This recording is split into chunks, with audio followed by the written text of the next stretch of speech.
por las pantallas de Antofagasta Televisión. Gonzalo Blume, el ministro secretario general de la Presidencia, está con nosotros para conversar. A propósito justamente que lo tenemos en Antofagasta y una reunión que hubo con parlamentarios, vamos a conversar con él para ver los alcances de alguna de sus actividades. Muchísimas gracias por acompañarnos en la entrevista del día. Hola Carolina, ¿qué tal? Precisamente entiendo que se juntó con parlamentarios acá en la zona. ¿Cuál es el propósito un poco de estar en esta reunión y en esta jornada acá en la ciudad de Antofagasta? Sí, efectivamente nos juntamos con parlamentarios de Chile Vamos, parlamentarios de oposición, estuvimos conversando sobre los temas de la región. Hay temas que son de interés común, más allá de que nos vemos siempre en el Parlamento. Yo por mi cargo tengo que relacionarme permanentemente con los parlamentarios, pero encontrarnos en la región tiene un valor distinto, porque empezamos a ver en terreno cuáles son las prioridades, las inquietudes de la gente, y a veces estando cerca en el territorio, en la región misma, uno ve que empiezan a surgir temas que hay mucho acuerdo. Entonces venir a la región permite ir viendo cuáles son esos temas para empujarlo con mucha fuerza. ¿Y qué se ha sacado en limpio, por ejemplo? Nosotros entendemos cuáles son las prioridades a nivel regional, pero a su juicio, ¿cuáles serían, según los parlamentarios o lo que le han manifestado? No, yo creo que los temas son conocidos y ustedes los discuten todos los días, pero yo diría que hay 3 ámbitos fundamentales o 4 ámbitos fundamentales que nosotros queremos empujar. De hecho, el mandato con el que vengo de parte del presidente es priorizar y empujar con mucha fuerza el plan regional de gobierno que está liderando el intendente. ¿Y cuáles son los temas? Uno, movilizar inversiones para potenciar el crecimiento y el empleo, pero ahí hay una preocupación de que efectivamente la minería está cada vez por el cambio tecnológico absorbiendo menos gente, menos mano de obra, por lo tanto hay que pensar cómo le agregamos valor y cómo en el fondo incorporamos también nuevos elementos, innovaciones que permitan que eso se traduzca en beneficios para la población, en mayores oportunidades de trabajo. Y ahí hay que introducir innovación, estamos impulsando el Centro Tecnológico del Litio, y en fin, un conjunto de cambios y cosas que estamos trabajando para poder potenciar el plan de desarrollo regional. Lo segundo, el tema de la contaminación ambiental, es un tema que está en la región en distintos ámbitos, contaminación del aire, contaminación de los suelos, la contaminación de los mares, en Antofagasta, en Calama, en Mejillones, etcétera. Ahí hay un tema que es una preocupación muy transversal. Yo diría que otro tema tiene que ver con el tema de la ciudad, el territorio, la vivienda, los campamentos, cómo en el fondo podemos ir resolviendo el déficit habitacional que es muy grande, generando mejores espacios urbanos. Estamos impulsando una transformación del borde costero. Eso es muy importante porque la ciudad es un espacio de encuentro que genera oportunidades por igual para todos. La ciudad es súper democrática, todos la pueden ocupar y por eso queremos impulsar políticas urbanas que sean potentes. Y lo cuarto, perdón, es el tema de la seguridad ciudadana. Esa es una prioridad nacional que el presidente nos ha pedido empujar, pero también una prioridad en la región. Combatir la delincuencia, el narcotráfico.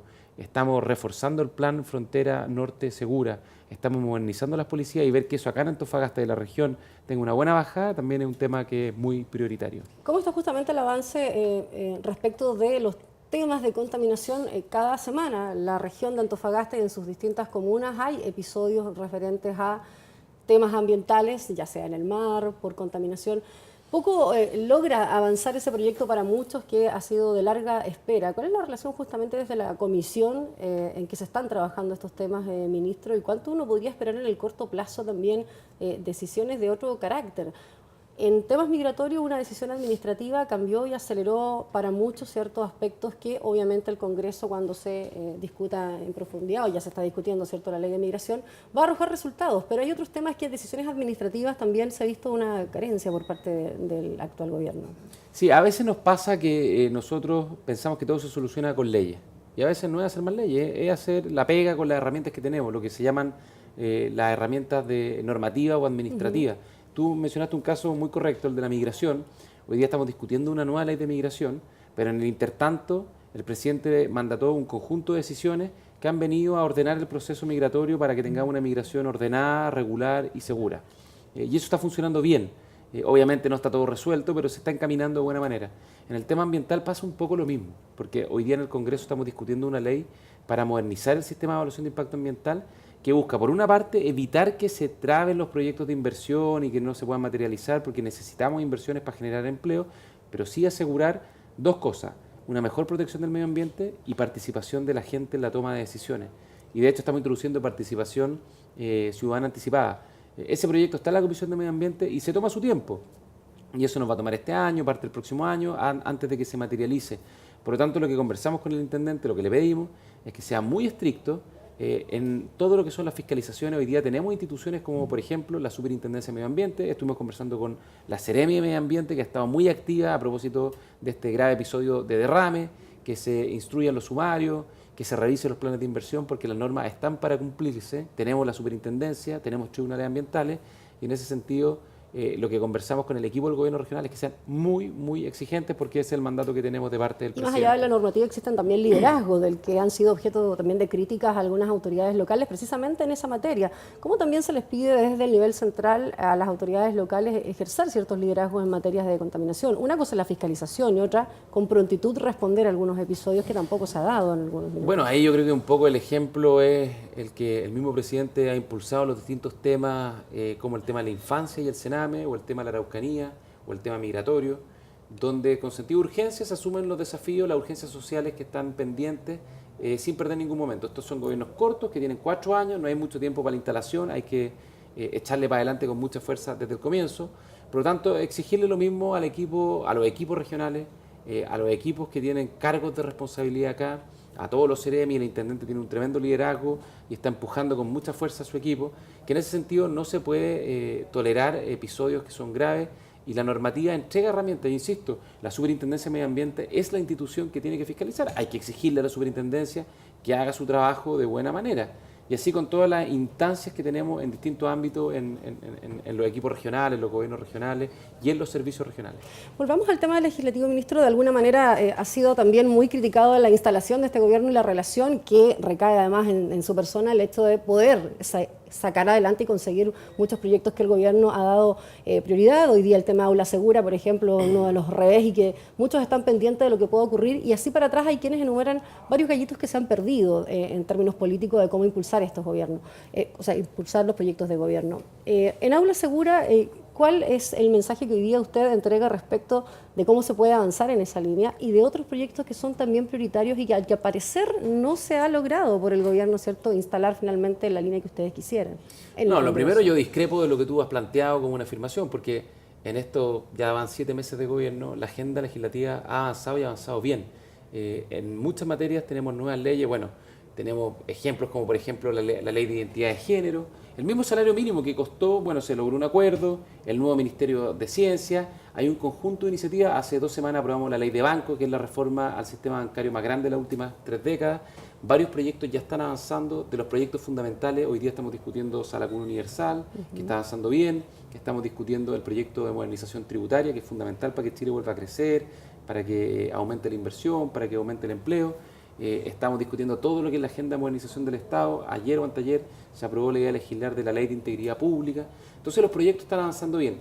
Efectivamente tú tienes razón en una cosa, que esto no es fácil, porque nosotros somos un gobierno que tuvo un respaldo muy fuerte en las elecciones presidenciales, pero en el Congreso no tenemos la mayoría, esa es la verdad. En la Cámara de Diputados tenemos minoría, en el Senado tenemos minoría y no tenemos la presidencia en ninguna comisión. Por lo tanto, para eso nosotros básicamente tenemos 2 alternativas. La primera, hacer mucho ejercicio de persuasión política, demostrar los beneficios que generan los proyectos, de convencer a los parlamentarios. A veces se logra, a veces cuesta más, como el caso de Aula Segura, que es un proyecto que es muy demandado por la gente, especialmente por los profesores y por los directores de los colegios, y especialmente los liceos públicos, porque necesitan herramientas para imponer la disciplina. Y la disciplina no para reprimir, sino para que estén seguros en la sala de clase los niños, para que puedan educarse bien, para que puedan aprender, porque son niños finalmente que no pueden estar expuestos a los graves hechos de violencia que hemos visto en los últimos días. Ahí, obviamente, hay temas donde la oposición ha reparado en varios puntos. Por supuesto, y ellos tienen su visión, que es legítima. Nosotros creemos que en muchas materias está equivocada, pero lo que uno se da cuenta es que finalmente, usando la otra herramienta que quería comentar, que son las urgencias legislativas, nosotros podemos ir regulando los ritmos. Y a veces nos va a pasar que no vamos a lograr todo como queremos exactamente que salga, por eso siempre conversamos, siempre dialogamos y construimos acuerdos. Cuando el gobierno tiene una fuerte mayoría en el Ejecutivo y la oposición en el Poder Legislativo, en el Congreso, bueno, ¿cuál es el mandato que nos dio la ciudadanía entonces? Pónganse de acuerdo. A mí en la campaña me tocó salir mucho terreno y la gente lo que más decía, por favor, pónganse de acuerdo, déjense de pelear. Y eso es lo que estamos tratando, pero no vamos a superar en 7 meses los problemas de polarización y gran discusión política y conflicto de los últimos 7 años. Esto toma tiempo, el presidente nos ha dicho muchas veces, busquemos acuerdos, busquemos consenso amplio, pero los proyectos están avanzando, la agenda está avanzando y a veces uno retrocede un poquito, pero después vuelve a avanzar. Y en Arlo Segura, ¿cuál es la apuesta, ministro? ¿Qué es lo que cree que usted debiese pasar en el corto plazo? Es un tema Bueno, que lo primero también... una aclaración, porque el proyecto se ha discutido mucho que fue declarado inconstitucional. Sí. Eso no es verdad, porque la declaración de constitucionalidad de las leyes no se hace en el Congreso, se hace en el Tribunal Constitucional. Lo único que se hizo fue una revisión no vinculante en una comisión específica del Congreso que dijo que no se ajustaba a las normas del debido proceso. Al punto que nosotros, para que no se generase ninguna duda, introdujimos una indicación al proyecto que recoge las inquietudes que tenían algunos parlamentarios de oposición. Pero en esto no nos engañemos. En la comisión donde se revisó eso habían 3 senadores de oposición y 2 de gobierno. Y los 3 de oposición votaron contra el proyecto y los 2 de gobierno votaron a favor del proyecto. Así que no es una decisión que uno podría decir necesariamente neutral, sino que también responde, y como es la política, a lógicas políticas de la oposición que muchas veces busca enfrentarse con el gobierno. Y de hecho el problema que tenemos es que nosotros no tenemos una oposición al frente, tenemos muchas oposiciones, unas que son mucho más obstructivas, menos colaboradoras, más conflictivas, y hay otra oposición que es mucho más dialogante, mucho más abierta, dispuesta a buscar acuerdos, con la cual hemos podido avanzar. Entonces nosotros lo que estamos buscando es que cuando se retome la tramitación, la próxima semana en la Comisión de Educación, los parlamentarios, especialmente los de oposición, se den cuenta que esto no es un capricho del gobierno, sino que es un clamor de la gente y de la ciudadanía que está reclamando facultades para los directores para asegurar la disciplina y el orden en la sala de clase. Y insisto, eso tiene que ver con el cuidado y el resguardo de la comunidad educativa. ¿O a alguien le parece normal que en un país existen estudiantes que rocían con parafina a los profesores, o que les tiran molotov, o que le pegan a los carabineros en el piso? Por lo menos ese no es el país que nosotros queremos vivir, y vamos a hacer todo lo posible para asegurarnos de que exista tranquilidad y herramientas que garanticen la seguridad de los profesores, los estudiantes y la sala de clase. Ministro, sin duda la oposición ha dicho que en los primeros meses de gobierno ellos intentaron los consensos, intentaron ser y colaborar con los distintos proyectos. Hoy día uno podría esperar que ya en esta etapa de un gobierno que ya está instalado, que ha corrido camino, uno podría ver una oposición incluso mucho más dura de aquí en adelante, por lo que nuevamente en sus hombros pareciera pesar justamente el tener esos puentes o tender esos puentes, ¿cierto?, de trabajo con lo que se viene en adelante. Y llegan muchos proyectos que también son tremendamente relevantes, que el gobierno los ha puesto así y que al parecer no logran encontrar, incluso a veces se ve una propia oposición desde el sector de Chile Vamos y quizá de algunos temas valóricos que también se ha discutido, que no ha sido fácil. ¿Cómo se ordena el gobierno respecto de sus propias filas también, que fue una de las mayores críticas que se le hizo en la primera administración a Sebastián Piñera, cuando fue su propio sector quien parecía no lograr avanzar o apoyar la política del gobierno? Yo creo que nosotros tuvimos dificultades, por cierto, en nuestro primer gobierno, pero por algo la gente reeligió al presidente Piñera, y con la tercera mayor votación desde el retorno a la democracia,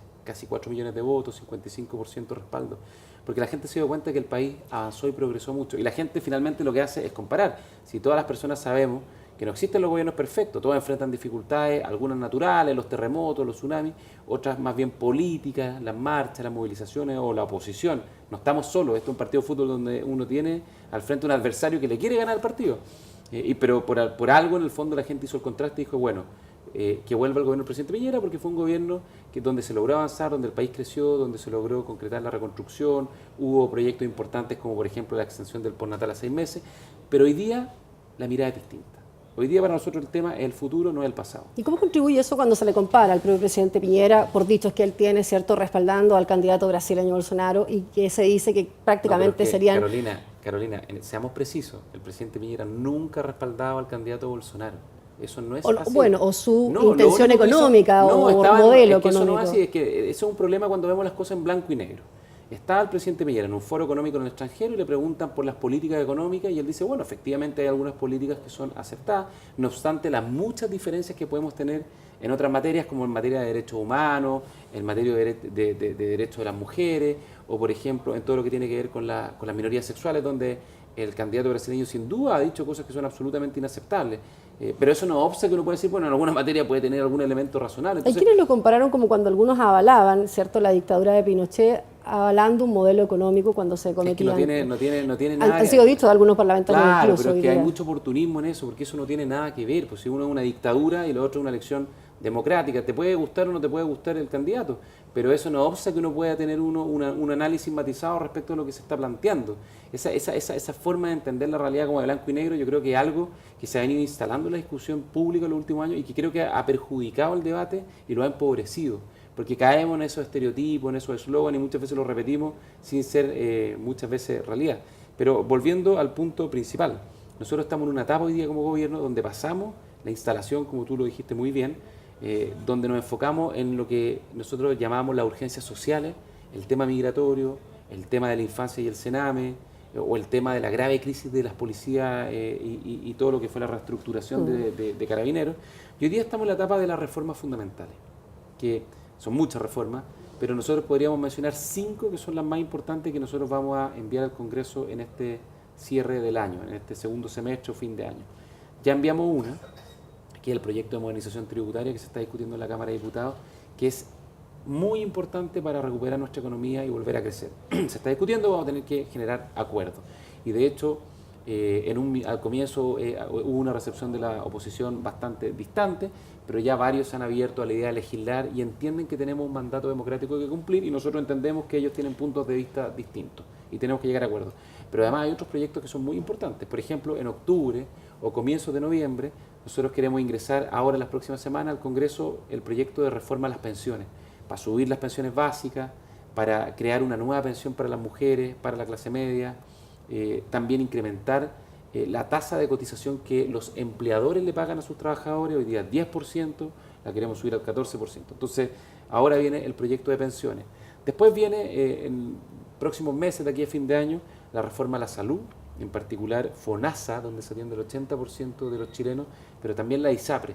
Hay todo un debate hoy día a propósito de unos fallos de la Corte, que también es importante resolver para terminar con las discriminaciones, con los abusos, bajar los precios y garantizar un mejor acceso a la salud. Y junto con eso, 2 reformas más, todo lo que es la modernización de las policías, de los carabineros. La gente quiere buenos carabineros, quiere buenas policías, la policía en la calle da seguridad, da tranquilidad, permiten prevenir y la prevención es la mejor forma de darle paz a la gente y la paz es un valor fundamental para todos nosotros. Y por último, el 5.º proyecto es el que tiene que ver con la modernización laboral.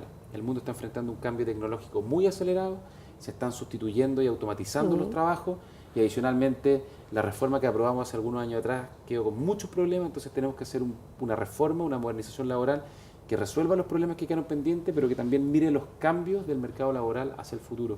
Cómo potenciamos el acceso de las mujeres al trabajo que hoy día están discriminadas y les cuesta acceder a un buen puesto de trabajo, a los jóvenes también que encuentran menos oportunidad, o incluso los adultos mayores que legítimamente quieren seguir trabajando, hoy día el mercado laboral en la práctica los expulsa. Entonces también tenemos que darle oportunidades. Ministro, ¿cómo el mandato que también ha hecho el presidente Piñera en cada una de estas líneas, los proyectos que van a ingresar, o un poco lo que se exige, ¿cierto?, a cada uno de los secretarios regionales ministeriales a través de cada una de sus carteras, con una elección tan corta donde muchos están preparando incluso los propios partidos políticos o algunos de estas autoridades que a nivel, ¿cierto?, regional podrían tener una plataforma hoy día para convertirse en gobernadores regionales el 2020 u otros?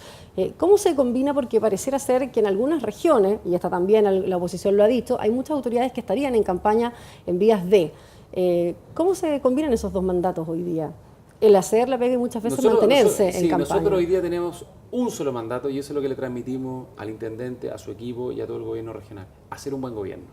Nosotros tenemos un programa de gobierno, tenemos una misión, tenemos una hoja de ruta que nos guía, tenemos que hacer reformas, tenemos que recuperar nuestra economía, que se vuelvan a crear empleos, mejorar la seguridad ciudadana, la salud, la educación, los niños y los adultos mayores. Son nuestras grandes prioridades junto con la clase media. Pero también es mantenerse en un segundo periodo y para eso van a necesitar parlamentarios, gobernadores o plataformas municipales. Si hacemos un buen gobierno, la gente nos va a volver a entregar un voto de confianza. Si no hacemos un buen gobierno, no hay nada que hacer. Yo veo que en la región, cuando veo los resultados, veo que estamos avanzando bien. Una economía que este año en promedio ha crecido un 10%, 6% el último trimestre. El desempleo sigue siendo un poco elevado, pero mucho menor a cuando llegamos en marzo. Ha bajado de casi 11% al 8%. Antofagasta era la ciudad con más desempleo en Chile, hoy día está en 7 y tanto, pero queremos más, no es suficiente. Por lo tanto, lo que le hemos dicho a los equipos de gobierno, señores, ustedes tienen un plan regional de gobierno, no solo el programa de gobierno nacional, sino que un plan regional con objetivos específicos propios para la región, y ustedes tienen una obligación con la gente que la tienen que cumplir, porque nos dieron un mandato democrático y ese mandato democrático implica cumplirlo. Por lo tanto, esto es súper simple. Hay una hoja de ruta, hay un presidente que lo lidera con mucha fuerza, hay ministros, hay intendentes, hay seremi, y cada uno sabe que es responsable de hacer su trabajo. Y metas claras, además, ¿no? Metas Porque en claras, algunos desempleo medibles. mencionó uno, la contaminación es otro tema regional, por ejemplo, el tema de la vivienda, que El es... tema de la salud, el tema de la seguridad ciudadana es una prioridad. Vamos a reactivar el Plan Frontera Norte, que en los últimos años se debilitó. También nos interesa mucho, por ejemplo, todo lo que es la gestión sustentable del territorio. Entonces ahí estamos viendo temas desde los campamentos, aumentando fuertemente los recursos para erradicar campamentos, construir viviendas sociales, pero no solo construir viviendas sociales mejores, sino que también los parques urbanos, los sistemas de transporte. Acá, por ejemplo, en Antofagasta, todo lo que se está haciendo en remodelar el borde costero, en Calama se están haciendo 2 grandes parques urbanos, porque, por ejemplo, en esta región, naturalmente, por razones geográficas, cuesta mucho tener ciudades con espacios públicos, con áreas verdes, que sean amplias y que sean accesibles para las familias, pero son igual de necesarias aquí o en Puerto Montt. Por lo tanto, estamos haciendo un esfuerzo adicional. El presupuesto de inversión regional, después de 2 años cayendo en la región de Antofagasta, vuelve a crecer, crece por sobre el promedio nacional, son 76.000 millones de pesos. Entonces, lo que le hemos pedido al intendente y a su equipo, que se hagan cargo de los compromisos y que lo hagan con un sentido de urgencia muy grande, porque si tú sacas la cuenta ya llevamos 7 meses de 48 que tenemos. Y nosotros esto siempre lo miramos casi con angustia, no con angustia, pero con mucho sentido de urgencia, porque ya en el fondo ya se fueron 7 meses, nos quedan 41, llevamos el 15% del tiempo aproximadamente, y lo que se fue ya no lo vamos a recuperar. Por lo tanto, Y hay temas que en números, por ejemplo, el caso de las viviendas, el déficit de vivienda es cerca de las 20.000 o un poco más, han dicho algunos, al nivel que construye el gobierno no logra paliar esa cifra, por ejemplo. Es que lo que pasa es que, ¿sabes, Carolina? Esto hay que ser súper responsable. Nosotros aprendimos algo muy importante en nuestro primer gobierno, que es cuidar las expectativas. Nosotros no vamos a solucionar todos los problemas que tiene este país y no les vamos a prometer el cielo a los chilenos. El presidente lo dijo en campaña, vamos a hacer las promesas que vamos a cumplir y no vamos a prometer las cosas que no somos capaces. Vamos a ser muy responsables, porque si no la gente se frustra y el sistema democrático se deslegitima. Por lo tanto, tenemos compromisos, tenemos este mandato de recuperar la confianza, recuperar la economía, tener una mirada social distinta. Nosotros como sector queremos una mirada social distinta, mucho más inclusiva, con una política social que no solamente, que es importante, se focalice en la pobreza, sino que también aborde los problemas de la clase media, que se siente muchas veces muy sola, y por eso estamos trabajando en esto que nosotros llamamos la red clase media protegida, para que las personas frente a ciertos accidentes de la vida, como el desempleo, por ejemplo, las enfermedades graves, o la longevidad extendida, la tercera y la cuarta edad, tengan un apoyo y no estén solos. Y esos desafíos tenemos un tiempo corto y preciso para cumplirlos, y por eso estoy acá por mandato del presidente, para transmitirle ese mensaje al equipo regional, al intendente y a todos quienes están trabajando desde el gobierno, pero siempre con apertura. Por eso nos juntamos con los parlamentarios, además de la coalición, también con los de la oposición, porque la gente quiere ver a sus dirigentes, a sus parlamentarios, a sus liderazgos políticos trabajando en conjunto, al menos en algunos temas. Gracias, ministro, por acompañarnos en la entrevista. Muchas gracias, Carolina, que esté muy bien. Gracias a ustedes también por seguir diariamente nuestras entrevistas. Nos reencontramos en una siguiente oportunidad.